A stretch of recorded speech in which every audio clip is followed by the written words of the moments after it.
देवादिदेव महादेव के चरणों में मेरा प्रणाम स्वीकार हो। गुरु माता के चरणों में मेरा प्रणाम स्वीकार हो। गुरु परिवार के चरणों में मेरा प्रणाम स्वीकार हो। सभी देवी देवताओं के चरणों में मेरा प्रणाम स्वीकार हो, स्वीकार हो, स्वीकार हो। साहेब जी हरिंदर भैया नीलम दीदी के चरणों में मेरा प्रणाम स्वीकार हो। सभी आए हुए गुरु बहनों को मेरा प्रणाम स्वीकार हो। जिस जगह पर स्थल की चर्चा और जगह स्थल को मेरा प्रणाम स्वीकार हो, स्वीकार हो। साहेब जी ने सिर्फ गुरु जुड़ने के लिए 3 सूत्र दिए हैं। पहला है दया मांगना, दूसरा है चर्चा करना, तीसरा है नमः शिवाय का नमन करना। मेरे गुरु महादेव, मेरे गुरु महेश्वर, हमारा 3 संकल्प है कि पहला है कि हम आधा से अधिक हमारे देश में जो भारत देश है उसमें सिर्फ शिष्य परिवार जुड़े, एक दूसरे से जुड़े। दूसरा है चर्चा करें, जो चर्चा हम लोग नहीं कर पाते हैं एक दूसरे से, वो चर्चा हम लोग को करना, क्योंकि हमारा संकल्प है कि जब तक हम सब शिष्य परिवार को एकजुट ना बना ले तब तक हमारा कार्य पूरा नहीं होगा। क्योंकि हम लोग जब शिव को शिष्य बनाते हैं, शिव को गुरु बनाते हैं और उनका शिष्य बनते हैं, तब हम लोग संकल्प लेते हैं कि 3 सूत्र करना है। पहला है दया मांगना, दूसरा है चर्चा करना, तीसरा नमः शिवाय का नमन करना। जिंदगी में सुख दुख तो आते जाते रहता है। जिस तरह से जिंदगी में जीवन होता है फिर मृत्यु आती है, उस तरह से जिंदगी चलता रहता है, जीवन कभी खत्म नहीं होता है। मृत्यु भी होती है, उनका जन्म भी होता है, फिर मृत्यु होती है, जन्म होता है। जिस तरह से जिंदगी चलता रहता है उस तरह से हम लोग का भी जिंदगी चलता जा रहा है। इस जिंदगी से मत डरिए, दुखी, अगर जिंदगी में सुख है तो दुख भी है। इसलिए हम कहते हैं कि यार आज सुख है तो कल दुख नहीं आएगा। नहीं, दुख भी आएगा, सुख भी आएगा। ये दौर चलता ही रहेगा, ये दौर खत्म नहीं होगा। इससे डरिए मत। जिंदगी से जब नहीं डरते हैं तो मौत से क्यों डरे। इसी तरह से हम लोग महादेव महेश्वर को शिव माने हैं, शिव को गुरु माने हैं। जिस तरह से गुरु 2 प्रकार के होते हैं, एक होते हैं जगत गुरु, एक होते हैं सदगुरु। सदगुरु वो होते हैं जो हम लोग शरीरधारी होते हैं, जगत गुरु वो होते हैं जो हमारे गुरु महादेव है। जब आदि अनादि काल से शिव को गुरु मान के चले रहे हैं सब, हम लोग को आज पता चल रहा है। लेकिन प्रदीप मिश्रा का भी आप लोग कथा सुने होंगे, उसमें आप लोग 9 जुलाई का कथा सुनिएगा यूट्यूब में। उसने स्वयं बताए है प्रदीप मिश्रा जी कि शिव आप मुझे गुरु मत मानिए, आप शिव को गुरु मानिए। क्योंकि अगर आप उनको अपना सब कुछ समर्पित करते हैं, आप उनके दिखाए हुए रास्ते पे चलते हैं, तो आपका रास्ता बहुत कठिन नहीं, बहुत ही आसान हो जाएगा। उसी तरह से हम लोग शिव को गुरु माने हैं। अगर मन में ही मान लेंगे, हे महादेव आप मेरे गुरु हैं, मैं आपकी शिष्य हूँ, इतना मान लेने से उनका दया आने लगता है। सिर्फ मन से मांगना है, हे शिव आप मेरे गुरु हैं, मैं आपकी शिष्य हूँ, मुझ पर दया करें। दया कब आएगा? दया कब आएगा? जब हम अपने आप को उन पर समर्पित कर दे। दया तो हम कर लेते हैं लेकिन चर्चा नहीं कर पाते हैं। जिस तरह से साहिब जी हरिंदर भैया हम लोग को 3 सूत्र दे कर गए हैं कि पहला है दया मांगना, दूसरा चर्चा करना, तीसरा है नमः शिवाय का नमन करना। 2 सूत्र तो हम लोग कर लेते हैं लेकिन चर्चा नहीं कर पाते हैं। चर्चा करना बहुत कठिन नहीं है। अगर भजन में आए तो कितना लंबा लंबा भजन गुरु बहन लोग गाती है, एक से एक भजन गाती है, लेकिन चर्चा के लिए बोला जाए तो कोई नहीं आती है चर्चा करने।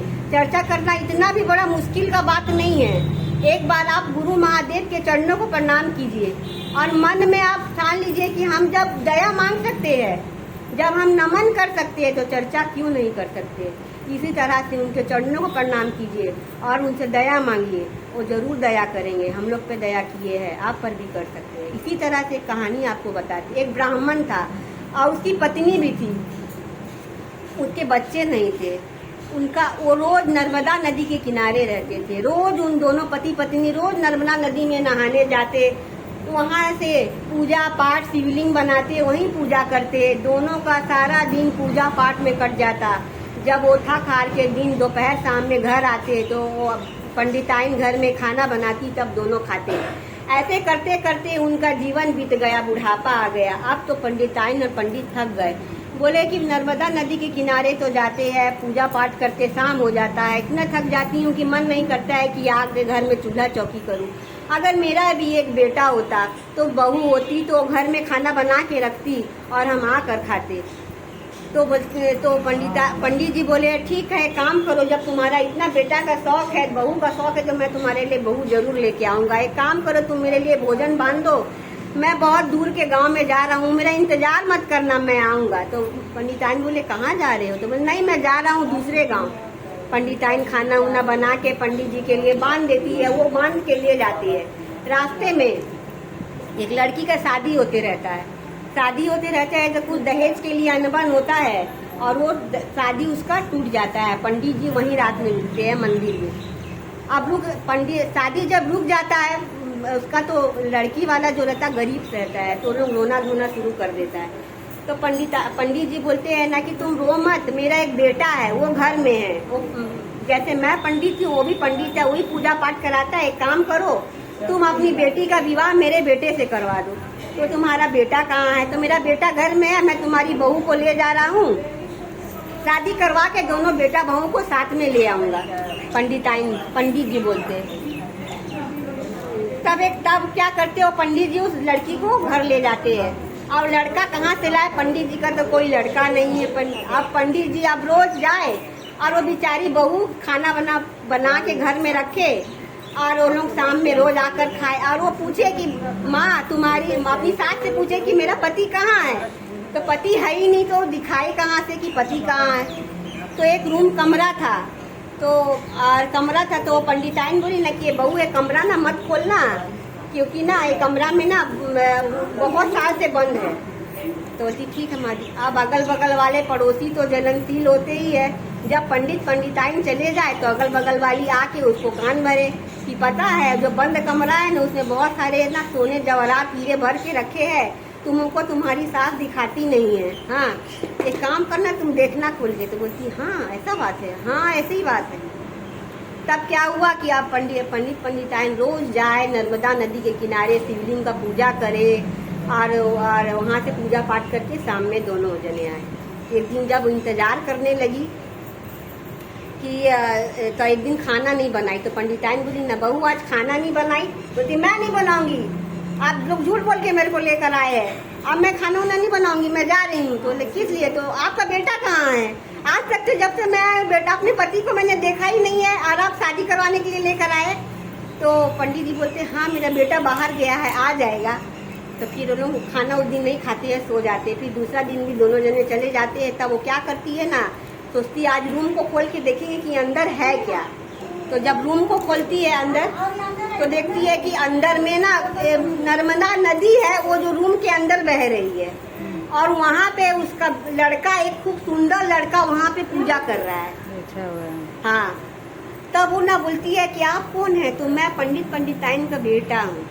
तो अरे आप तो गए थे बाहर? तो नहीं मैं यहीं पूजा कर रहा हूँ। तो खुश हो जाती है देख के उसको कि मेरा पति है, सुंदर है, खूब सारा 36 तरह का पकवान बना के रख देती है अपने बंद कमरे में ही पति मिल गया, बंद कमरा में। और वो नर्मदा नदी के किनारे जहाँ वो लोग पूजा करते हैं रोज शिवलिंग का, और वहीं पे और वो रूम के अंदर उसको दिखा। वो छलावा था, महादेव का छलावा था। बोलते हैं ना कि उनके डंडा में कभी आवाज नहीं होती, तो छलावा था। तो फिर जब पंडित जी आए तो खूब खुश होकर खाने उन्हें खिलाया। अरे बेटी क्या तबीयत है? कि माँ जी मैंने आपके बेटे से मिल लिया, मेरा बेटा कहाँ है? तो अरे वो कमरे में है। जब दोनों गए तो देखे कि अरे, तो आपको वो लोग पूछा कौन? तो महादेव ने मुझे भेजा, मैं आपका बेटा हूँ और हमेशा जिंदगी भर आप ही के साथ रहूँगा। तो ये क्या था? सब महादेव का दया था। जिस तरह से वो लोग हार नहीं माने, बुढ़ापा तक भी उनका पूजा करते ही रह गए। अतः लास्ट में जब बुढ़ापा आया तो महादेव की दया से उनको एक बेटा मिल गया। बोलो गुरु महाराज की जय, मैया पार्वती की जय। इस तरह से अपने तीनों सूत्र को करना है। कौन कौन शिव को गुरु बनाए है, कौन कौन नहीं बनाए? हाथ उठाइए, तो हाथ ऊपर कीजिए। कितने शिव को गुरु माना है? तो माना है जो बनाए हैं, शिव को गुरु बनाए। उठाइए, आप लोग नहीं बनाए क्या? शिव शिष्य नहीं है। हाँ ये कोई कहने वाली बात है? हाँ अरे सब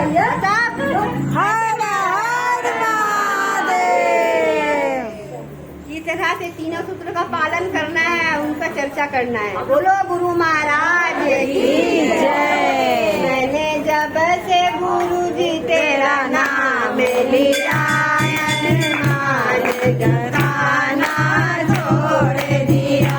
मैंने जब से गुरु जी तेरा नाम लिया, अभिमान जताना छोड़ दिया।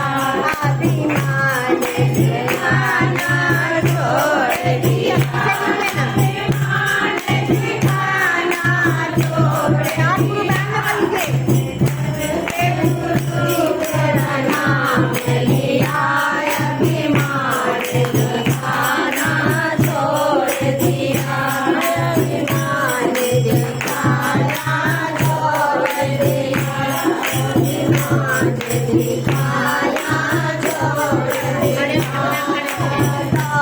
खड़े होके दिखाया